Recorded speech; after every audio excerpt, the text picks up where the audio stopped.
좌표가 못 보이는. 근데 에스겔이 그 계시록보다 훨씬 더 어려워서 계시록이 한 5가지 의견이 나온다면 여기는 10명이 10가지 의견을 내놓을 수 있고 그런 해석을 내놓더라고요. 그래서 구성만 달라요. 저도 놀랐어요. 제가 보는 책들이 한 7권이 되는데 다 달라요. 이걸 이 사태를 어떻게 규명해야 되나. 그 다음에 쓴 시기와 쓴 장소까지도 다르게 보고요. 해요. 그래서 보편적인 그 주기와 함께 만약에 너무 이렇게 많이 다르면 제가 말씀드리지 않고요. 보편적으로 또 동의하는 만수가 동의하는 부분이 있으면 그것도 같이 말씀을 나누겠습니다. 그래서 동의하는 부분은 뭐냐면 이 지금 에스겔이 포로로 잡혀 있고요. 그다음에 여호야긴이라 해서 마지막 왕입니다. 근데 마지막 왕 다음에 여호야킨이 또 있어요. 근데 그 마지막 왕 직전에 첫 번째로 바벨론에 잡혀간 무리 중에 에스겔이 뛰었습니다. 그러고 나서 지금 잡혀간 그 무리는 아직 나라는 완벽하게 멸망하지 않았지만 소망이 없지요. 그럼에도 불구하고 소망을 가지고 있는 그러한 무리들입니다. 지금 그때에 쓰여진 그 책이고요. 그 다음에 그발 1절에 보시면 그발강 이렇게 했는데 그 단어와 그 다음에 또 다른 히브리 말인데요. 그것과 좀 비슷하다. 다른 지명을 이야기하는 경우도 있지만 그러나 많은 경우에는 에스겔이 바벨론에 사로잡혀가서 거기서 쓴 것이다. 그 다음에 30째 해 넷째 달 언제부터 30째인지는 모르는 거예요. 그래서 많은 수가 동의하는 것은 에스겔이 30살 되었을 때 것이다. 이렇게 이야기하기도 하고 아니면 나라가 망했을 때, 망해가고 있을 때 아니면은 그 여호야긴 왕의 그 왕위부터 이런 식으로 연대를 정하기 때문에 이것은 정확하지 않아요. 그래서 이것은 제가 이것이다라고 말씀을 못 드리겠습니다. 왜냐하면 30해째, 5넷째 달 초다세 이렇게 했지만 언제인지는 모르죠. 언제부터 30째가 안 나오니까요. 하지만 이제 그 여호야긴 왕이 사로잡힌 지 5년 그달 초다세를 하면서 이 부분에서 비슷하게 볼 수 있을 것 같지만 또 그렇지 않은 게 뭐냐면 사로잡히고 나서도 5년 6년이 지금 이 사람이 언제 어떻게 그다음에 구체적으로 열왕기상 11개 하나씩 나타나지만 그것이 규명되지를 않아요. 그 연대가 말이에요. 때문에 또 잘 모릅니다. 그러나 확실한 것은 제가 아까 말씀드렸지만 에스겔은 지금 현재 바벨론에 사로잡혀 와 있고요. 그 다음에 에스겔은 제사장이고요. 제사장의 아들이고요. 그 제사장의 직분을 수행할 수 있는 그런 사람입니다. 이 정도로 여러분이 알고 계시면 됩니다. 또 그림 하나 보여드릴게요. 그 에스겔에서 그 사진 좀 보여주세요. 이게 뭐냐면 에스겔에서 1장 전체를 그려놓은 거예요. 그래서 1장 전체를 읽진 않습니다. 그런데 그 바퀴도 나오고 내 얼굴을 가진 짐승도 나오고 위에 하나님의 영광도 나오고요. 뒤에 이제 멀리 보는 시온성도 있어요. 그것이 지금 에스겔이 보는 환상입니다. 그 그림. 이 그림 보면은 칼라로 해놓은 것도 있고 한데 제가 일부러 이것을 갖고 온 이유는 뭐냐면 다른 그림들은요 에스겔서를 보면서 제일 많이 이야기하는 게 바퀴 모양 보여요. 바퀴를 보면 여기 성경 한번 보시겠어요? 16절 보시면은요 16절 1장 16절입니다. 그 바퀴의 모양과 구조는 황홀같이 보이는데 이제 약간 우리끼리 한 거죠. 황홀같이 보이는데 넷은 똑같은 모양을 가지고 있으며 그들의 모양은 바퀴 안에 바퀴가 있는 것 같다. 그림은 보여드려요. 내가 얘기했습니다. 그림 좀 보셔요. 바퀴 안에 바퀴가 있는 것 같고 그들이 갈 때 사방으로 향한 대로 돌이키지 않으려고 하면 둘레는 높고 무서우며 네 둘레로 돌아가는 눈이 가득하다라고 쓰여 있습니다. 그 바퀴. 그래서 바퀴 안에 바퀴가 있다고 하는 이유가 이제 저렇게 그래서 저런 그림을 그려놓은 거거든요. 그냥 수레바퀴처럼 해놓지 않고 가만히 보세요. 뭐 같은 거? 바퀴. 저게 우주선이래요. 그리고 눈으로 너도 눈이 번쩍 뜨이지 여기 지금 우주선 그러니까 자다가 일어났어요. 잠깐만 이 봐봐. 너도 설교 준비했나? 눈으로 보이는 그것이 이제 광선이 나가는 그것이고요. 그래서 자기마음대로 막 도는 거예요. 또 안에 바퀴 따로 돌고 밖에 바퀴 따로 돌고. 지금 제가 여러분 앞에서 농담하는 거 같죠? 실제로 이 에스겔서를 보면서 지구상에 외계인이 있었다고 책을 이렇게 두꺼운 책을 쓰는 사람들이 굉장히 많습니다. 이 에스겔서를 보고 특별히 이 부분에서요. 그 이유가 정확하게 이렇다라고 성경에서 다른 부분에서도 인용을 했다거나 그렇게 나오는 부분이 없고요. 그 다음에 이 바퀴 얘기가 잘 나오죠. 그런데 굉장히 희한하게 그 보통 사람들이 보았다는 우주선 있잖아요. 그 UFO죠. 그거랑 비슷해요. 생김새하고 돌아가는 게. 그래서 외계인이 에스겔을 썼든지 아니면 에스겔이 보기에 외계인이든지 이렇게 이야기하면 실질적으로 그렇게 학문적으로 논문까지 쓰는 사람도 있습니다. 지어낸 얘기가 아니라요. 나중에 한번 인터넷으로 서치 한번 해보세요. 구글 가서 네이버나 다음 가지 말고 구글 가서 에스겔 영어로 쓰세요. 에스겔 비전 치면요 그림이 쫙 나와요. 한글로 치면 잘 안 나와요. 근데 에스겔 비전을 치면 영어로요 그림이 엄청 많이 나오는데 이쁜 그림 많이 나와요. 진짜로 우주선 같은 그런 그림 나와요. 그러니까 한번 보세요. 왜 이렇게 제가 말씀드려요? 그만큼 이 책 전체가요 사실 일자만 보는 게 아니라 복잡합니다. 그렇기 때문에 제가 너무 이것을 해석하면서 저의 상상력을 동원한다거나 아니면 주석가들의 상상력을 가지고 이 책을 보지는 않겠습니다. 다만 실질적으로 극명하게 나타나는 사건들과 그다음에 이 내용에 좀 더 확실하다면 명확한 그런 예와 실제가 있다면 그것을 가지고 나누도록 하겠습니다. 그래서 여러분들이 다른 동화책 같은 전세 얘기 같은 그런 얘기 또 저의 목사의 상상력을 동원한 그런 얘기는 안 들으셔도 돼요. 그 다음에 다른 또 알레고리컬하게 좀 해석해서 너무 많이 이렇게 좀 신화 같은 그런 얘기도 별로 하고 싶은 생각이 없습니다. 그래서 2014년도에 이 에스겔서를 통해서 복잡합니다. 어렵다 하지만 이 에스겔서 통해서 실질적으로 사명교회 성도들에게 무엇을 하나님께서 원하시느냐 간단한 부분들이요. 이런 부분들을 나누고 싶어요. 자, 그래서 첫 번째로 여러분이 보실 게 뭐냐면 지금 에스겔은 제사장의 아들입니다. 그래서 3절에 보시면 갈대아 땅 그발 강가에서 주의 말씀이 부시의 아들 제사장 나 에스겔에게 임하고 주의 권능이 내 위에 있느니라 라고 적혀 있습니다. 그런데 제가 앞에서 배경을 설명드렸듯이 지금 이 에스겔은 포로로 잡혀 있습니다. 그리고 상황이 굉장히 좋지 않은 상황입니다. 왜? 남의 나라 포로로 갔으니까. 그런데 제사장입니다. 다시 말하면 부시의 아들이기 때문에 제사장의 아들이기 때문에 당연히 제사장입니다. 그리고 국가에 있었다면 이스라엘에 있었다면 이 사람은 제사장적 직분을 수행할 수밖에 없는 사람이에요. 그런 권한과 그런 특권을 그런 엄청난 하나님의 사역을 할 수 있는 그런 존재입니다. 그런 능력도 있었고 그런 가문이 있었고 그런 것을 허락받은 사람입니다. 그래서 그 일을 할 수 있는 사람이고 그 일을 짊어지는 사람이 대단할 수 있는 사람인데도 불구하고 지금 잡혀와 있습니다. 포로입니다. 완벽하게 망한 거예요. 남의 나라 포로 왔으면 뭐 성전이 있어서 제사장입니까? 아니면 뭐 하나님을 섬기니까 제사장입니까? 아무 소용이 없는 거거든요. 그 제사장이라는 게. 그래서 큰 일 하고 싶었고 그 다음에 모든 일 속에서 좀 하나님의 사역을 감당하고 싶었음에도 불구하고 다 틀어졌어요. 다 실패한 거예요. 다 끝이 난 거죠. 근데 저기요 덕진이하고 민우하고 앉았으면 좋겠어. 이거 되게 내가 짧게 할게. 엄청 짧게 할게. 이거 있잖아. 굉장히 짧게 할게. 그래가지고 참 보자.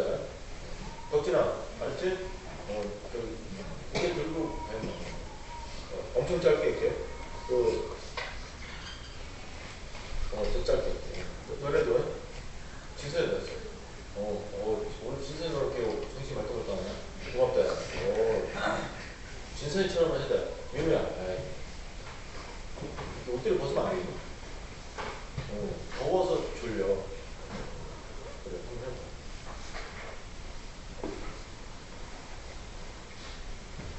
니네 아빠 문제를 너무 안 하잖아. 그러니까, 어디다 됐지?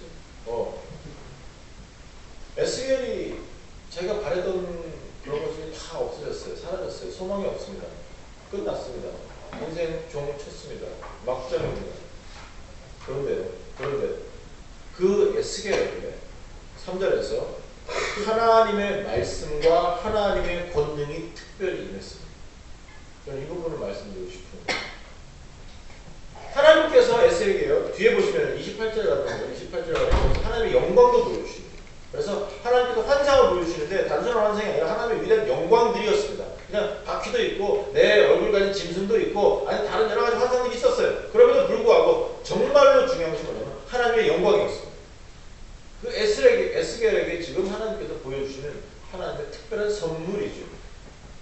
더 나아가서는요, 지금 에스겔이 가지고 있는 그런 위치가 제사장적 위치였음에도 불구하고 그렇게 할 수 없었는데 이제는 하늘 성전의 제사장이 되는 그런 특별한 권한을 지금 하나님께서 에스겔에게 허락하고 있습니다. 멋있지 않아요? 이 부분입니다. 우리가 망했다고 생각했을 때, 그 손님이 보이니? 우리가 망했다고 생각했을 때, 우리가 끝이라고 생각했을 때, 더 이상 갈 곳이 없다. 이것이 막다른 골목이다. 라고 생각했을 때에 하나님의 백성들에게는 반드시 하나님께서 특별한 은혜를 베풀어 주시어서 우리로 하여금 하나님의 큰 영광을 경험하게 하십니다. 이것이 단순하게 에스겔의 벌어진 일들입니까? 저는 그렇게 생각하지 않습니다. 왜 그러냐면 지금 에스겔은 제사장입니다. 근데 그 제사장을 할 수가 없었습니다. 그런데 더 큰 일, 더 큰 제사장적 사명을 맡겨주셨습니다. 그리고 나서 오늘의 성도들에게 하나님께서는 어떻게 요구하고 계십니까? 우리는 왕같은 제사장들입니다. 때문에 오늘 우리에게 하나님께서는 더 큰 일을 맡겨주실 수밖에 없습니다. 왜? 이미 그렇게 선언하셨기 때문에. 너희는 왕같은 제사장이다 라고 해주셨기 때문에 이 땅에서 그 하나님의 위대한 족보를 가진 그 백성으로 하나님의 사역을 감당할 수밖에 없는 그런 사람입니다. 자, 그런 상태에서 하나님께서 우리에게 기대하는 것이 뭐냐면 하나님의 일을 감당하라는 거예요.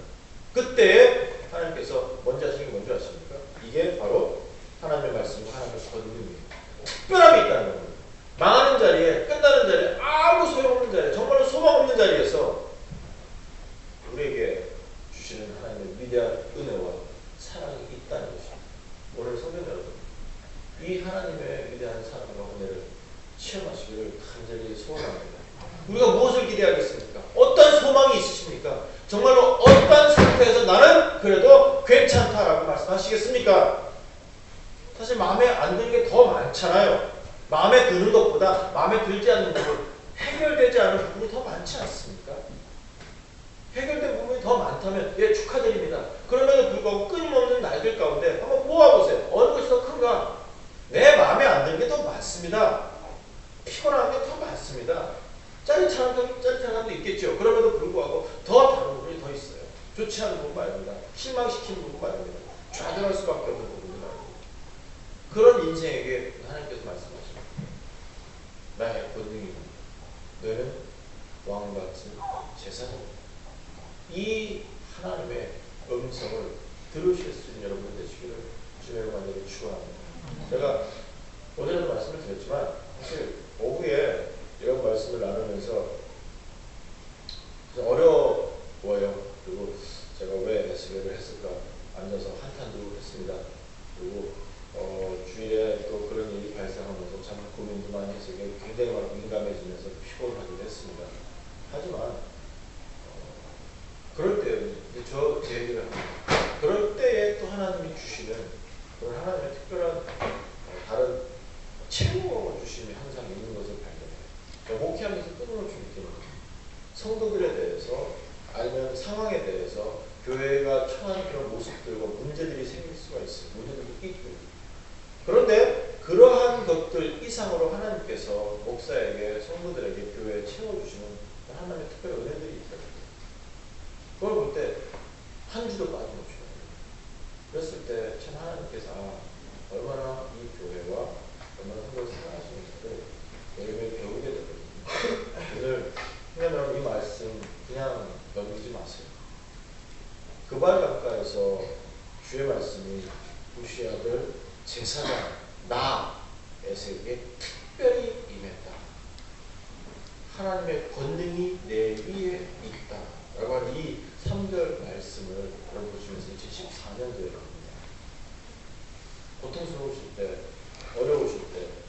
정말 더 이상 물러설 데가 없다고 느끼셨을 때에 이 말씀을 한번 보세요. 에스겔이 처한 그 환경입니다. 더 이상 갈 곳이 없었습니다.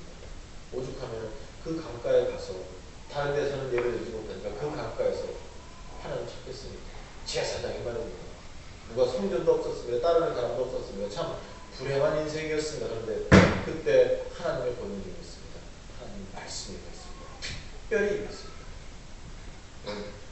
특별한 걸 여러분이 2014년도에 누리셨으면 좋겠어요. 정말 특별한 존재로, 특별한 말씀으로, 특별한 권능으로 하나님을 위대하게 체험하셨으면 여러분이 되시기를 주님의 이름으로 축원합니다. 응시로.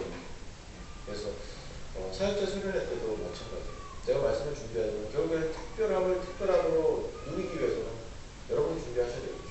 그렇지 않겠습니까? 부탁드립니다.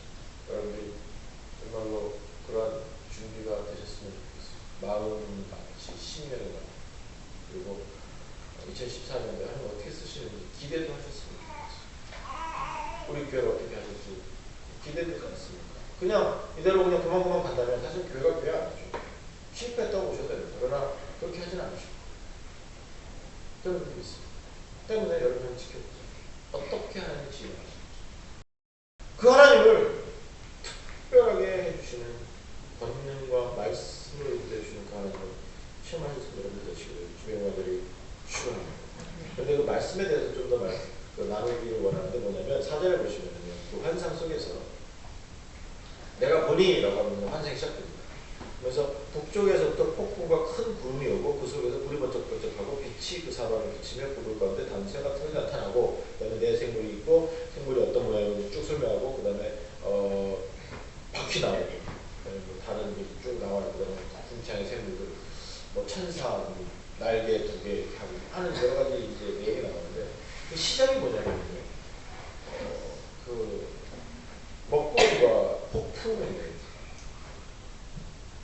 그런데 그 환상의 시작 전에 있는 게 뭐예요? 바로 하나님의 권능과 하나님의 말씀이었습니다. 그리고 하나님의 권능 전에 하나님의 말씀이 먼저 나오죠. 주의 말씀이 에스겔에게 특별히 임했고 주의 권능이 그 말씀과 권능이 같이 하는 거예요.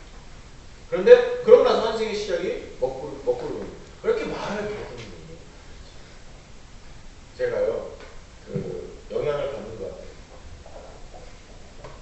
우리 그룹 중에서 말을 이렇게 좀 잘 못하는 사람한테 약간 말을 좀 용서하세요. 나는 원래 말을 또박또박 잘하는 사람인데 이래 됐어요. 그러니까 다시 잘할게요. 먹구름, 먹구름, 폭풍. 환상의 시작이 먹구름과 폭풍입니다. 앞에서 말씀을 드렸지만 이것이 우리의 삶입니다. 그러나 우리는 그것으로 끝나는 것이 아닙니다. 우리는 말씀이 있습니다. 그래서 시편 119편에 이런 말씀이 있어요. 주의 말씀은 내 발의 등이요 내 길의 빛입니다. 이런 말씀을 주죠. 그 지호가 있어요. 119편 105절에 있습니다. 주의 말씀은 내 발의 등이요 내 길의 빛입니다. 이제 14년도 살아가시면서 여러분이 경험하실 하나님의 위대한 사역 가운데 하나님 여러 가지 가운데 그 시작을 그걸 말씀을 시작했습니다. 저희 교회 올해 표어가 개혁의 교회입니다. 개혁이라고 말씀을 드리지만 뒤집어 엎는 것이 아닙니다. 갈아 엎음이 개혁이라고 번역이 됩니다. 개혁. 그러나 실질적으로 리폼은 다시 폼을 잡는 겁니다. 그리고 그것은 어떤 폼을 잡냐면 성경입니다. 저희가 기대하는 것이 성경으로 돌아오는 것이고 말씀에 서는 것입니다. 강단이 말씀으로 회복되는 것이고 여러분의 삶이 말씀으로 회복되는 것입니다. 직분의 가정을 그렇고 제가 칼럼에도 썼지만 여러 가지 것들이 지금 현재 바뀌어야 되고 부서져야 되고 다시 회복돼야 되는 부분이 너무너무 많습니다. 한국교회 말, 특별히 한국교회 말입니다. 철저하게 기복신하는 것 부숴야 합니다. 어떠한 적으로도 교회라는 것이 성도들의 모임인데 자꾸 건물을 지으면서 망가지고 있습니다. 직분에 대해서도 끊임없이 성경의 원리가 아닌 직분의 논리가 자꾸 생겨나고 있습니다. 너무 많이 한국적 문화가 들어가고 유교적 그런 계층과 계급이 들어가서 교회를 부숴버리고 있습니다. 말씀이 너무 많이 세속적이 되어서 자꾸 하나님과 거래하는 내용으로 우상화되고 있습니다. 50 주면 신이 더 나은 어떤 존재가 50 주는 걸로 기대합니다. 그래서 바위에 가서 기 받는 사람과 똑같이 앞에 강단에 와서 성전에 와서 그냥 기 받으려고 합니다. 힘을 받으려고 합니다. 끊임없이 기도를 통해서 어떤 능력을 소유하려고 합니다. 성경은 그렇게 얘기하고 있지 않습니다. 기도는 하나님과 교제하는 것입니다. 그런데 자꾸 다른 것으로 사용하고 싶어집니다. 방언이 그렇고 병고침이 그렇고 다른 내용들 갈급함과 간절함으로 자꾸 성경과 교회와 신앙과 복음을 구원을 다르게 해석합니다. 이제 아닙니다. 돌아오셔야 됩니다. 이것이 개혁입니다. 말씀에 서는 것입니다. 이것이 성경의 원리입니다. 끊임없이 기억하세요. 성경으로 돌아옵니다. 성경으로 사는 것, 말씀으로 서는 것. 여러분의 삶 속에서 어떠한 것이라도 판단의 근거가 하나님의 말씀이 되기를 간절히 소원합니다. 하나님의 말씀이 내 길의 빛입니다 라고 하는 거 잊지 마세요. 왼쪽으로 갈까요? 오른쪽으로 갈까요? 어떻게 하시겠습니까? 하나님의 말씀으로 판단하세요. 취직할까요? 말까요? 하나님의 말씀으로 하세요. 우리 아이들 주거 청년을 구해서 미래에 대해서 물어보는데 아직도 아무 생각 없더라고요. 그래서 다음 주까지 숙제를 내고 있어요. 2년, 5년, 10년 2년 계획, 5년 이게 아니라 어떤 모습으로 내가 살 것이냐 하는 상상력을 동원해보고 그 다음에 기도로 하나님은 무엇을 바라시는지 한번 해봐라 라고 숙제를 줬거든요. 그지 민호야? 했냐? 내 숙제? 해야 돼요. 알았지? 근데 써놨지 그때 주일 빼고 나 좀 쳐다볼래? 아니 옆으로 째려보면 그냥 똑바로 정말 아무 생각이 없어요. 그러나 저는 기도합니다. 소원합니다. 제가 그리고 우리 아들은 얘기한 게 있어요. 제가 그 아이들 나이 때, 하다못해 청년 때라도 저와 같은 얘기를 해주는 목사나 아니면 뭐 전도사가 있었다면 제가 좀 나은 사람이 됐을 거라는 그런 생각도 해요. 왜 나를 그냥 내버려 둬갖고 이문영으로 만들었을까? 참 조금 좀 마음은 아파요. 그래도 뭐 선해서 여기까지 합력하여 선을 이뤄서 여기까지 왔으니까 또 오해를 하지 마세요. 그래도 우리 아이들이 잘 됐으면 좋겠어요. 다른 무엇보다 하나님의 쓰시면 참 성공하는 인생 살았으면 좋겠거든요. 그래서 질문했어요. 그때도 말입니다. 그때도 우리 부모님도 소원하세요. 성경으로 판단해요. 어느 것이 돈을 더 잘 버는 것이냐? 어느 것이 사람들이 많이 가는 곳이냐? 어떤 데가 더 낫고 내가 바라고 부모님도 마찬가지입니다. 자신이 못 이룬 것을 또 애들한테 요구하지 마세요. 강요하지 마세요. 이게 문제라. 하나님이 무엇을 바라시느냐? 이 아이들의 인생에 대해서 내 인생에 대해서 이것을 여러분 소원하셨으면 좋겠습니다. 말씀으로 비추어 보실 수 있는 여러분이 되시길 주님을 축원합니다. 어디에 진로를 부분에서도 마찬가지 아니겠습니까? 제가 이제 짧게 한다 했으니까 끝으로 이 27절 보시면요. 26절부터 제가 읽을게요. 26절부터 28절까지 읽을게요. 보세요. 그 머리 위에 있는 궁창 위에 보좌의 형상이 있는데 그림을 보여주세요. 보좌의 형상이 있는데 그 모양이 남보석 같고 그 보좌의 형상 위에 한 형상이 있어. 그림 저기 위에 그림 오케이. 한 형상이 있어. 사람의 모양 같더라. 내가 보니 그 허리 위의 모양은 단쇠 같아서 그 속과 주위가 불 같고 내가 보니 그 허리 아래의 모양도 불 같아서 사방으로 광채가 나며 그 사방 광채의 모양은 비오는 날 구름에 있는 무지개 같으니 이는 주의 영광의 형상의 모양이라. 내가 보고 엎드려 말씀하시는 이의 음성을 들으리라. 아멘. 이렇게 써있죠. 하나님의 형상을 지금 하나님의 영광의 형상을 지금 에스겔은 적고 있습니다. 그러나 이 전체 형상이 그리고 이제 그림으로 나오지만 그 실제 하나님의 형상은 아니죠. 우리가 그렇게 느끼고 그렇게 보는 거예요. 예를 들어서 성령님께서 비둘기 같이 내려왔다고 했을 때 비둘기가 성령님이 아니잖아요. 내 눈에 비둘기처럼 보인 거예요. 다르게 쓸 단어와 다른 형상을 자기가 본 적이 없기 때문에 그 모양으로 희끄무리하니까 그냥 비둘기 같은 형상을 본 겁니다. 그런데 우리는 어떻게 됩니까? 비둘기가 성령님으로 바뀌어버렸어요. 사도행전에서도 불의 혀같이 갈라지는 같이입니다. 그런데 불이 성령님으로 오해가 되었습니다. 성령님은 불처럼 뜨겁고 타버리는, 태워버리는 그런 존재가 아닙니다. 물론 그렇게 표현하는 경우도 있지만 성경에서는 그렇게 표현하는 경우 없습니다. 성령님이 오시면 하나님의 영이 내린다고 말씀하셨지 태워버린다고 말씀하지 않으셨습니다. 그런데 자꾸 다른 모습으로 해석하죠. 그러나 이제 이 부분에서도 여러분이 꼭 아시는 게 사람의 형상이 있고 그다음에 무직이 있고 하는 이 내용 속에서 하나님이나 제가 이제 그림은 보여드렸지만 여기 이 언어, 글씨로 쓰여진 것을 여러분 머릿속에 집어넣으셔도 됩니다. 그럼에도 불구하고 그것이 이것이 하나님이다. 이것이 영광이다. 그렇게는 해석하지 마세요. 그럼 중요한 게 무엇입니까? 이제 그림 없어요. 중요한 게 뭡니까? 이 부분에서 하나님께서 에스겔에게 바라는 모습이 뭐냐라고 했을 때 제사장 사명이잖아요. 그러고 와서 하나님께서 에스겔에게 보여준 게 뭐예요? 바로 하나님의 영광입니다. 그러면 제사장으로 어떤 일을 감당해야 합니까? 여러분이 지금 그 에스겔과 동일한 제사장적 사명을 감당하고 있습니다. 그랬을 때 여러분의 삶 속에서 무엇을 하나님께서 기대하고 계십니까? 바로 하나님의 영광을 본 것처럼 하나님의 영광을 나누라는 겁니다. 하나님의 영광을 말미암아서 우리가 살아가는 것처럼 세상 사람들이 내 삶을 보면서 하나님의 영광을 볼 수 있도록 여러분들이 귀하게 사시고 거룩하게 사시고 아름답게 사시고 성도 되시는 것, 이겁니다. 제가 하나님의 형상에 대해서 우리 몸에 있는 하나님의 형상, 즉 창세기에서 하나님께서 사람을 창조하실 때 하나님의 형상을 입고 그 형상대로 하나님의 형상대로 우리를 창조하셨다라는 표현도 해드리면서 나는 기억이 있어요. 작년에 말입니다. 그럴 때 뭐라고 말씀드렸습니까? 여러분이 누구예요? 하나님의 형상이니까 하나님의 모습, 하나님이에요.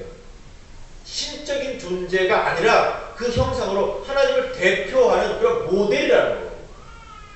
이 사실을 여러분들이 잊으시면 안 됩니다. 어떤 경우라도요, 말할 때 하나님의 마음으로 하세요. 생각하실 때 하나님의 마음을 좀 배워보시자고요.